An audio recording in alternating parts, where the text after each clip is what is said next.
যাদের মোট ৮টি দশা বা পর্যায় আছে, প্রতি ২৮ দিন পর পর চাঁদ তার নিজের অবস্থায় ফিরে আসে। ও মা, মা একটু শুনে যাও। কি হয়েছে?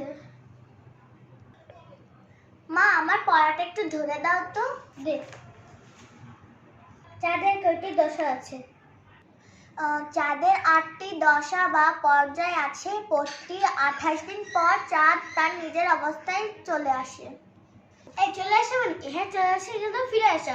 এর জন্য পরীক্ষা শূন্য শূন্য খেয়ে আসো, তাই না? শূন্য কোথায় মা? আমি তো বিজ্ঞান পরীক্ষায় এবার ৯৯ পাইছিস। ওই পাশের বাড়ির মিঠুরে দেখছিস? হ্যাঁ, ১০০ কোন জায়গাতে পারো? তোর সাথেই তো পড়ে। মা, একটা বললেই তো হয়, উত্তরটা ঠিক আছে। একটা উত্তর তো বললেই হয়, তাই না? হ্যাঁ, একটা বললেই তো হয়। হ্যাঁ, একটা বললেই তো হয়, একটা বললেই তো। উফ, সবসময় তুমি এরকম করো, ভালো লাগে না। তারপর এখন কিচ্ছু হয়নি।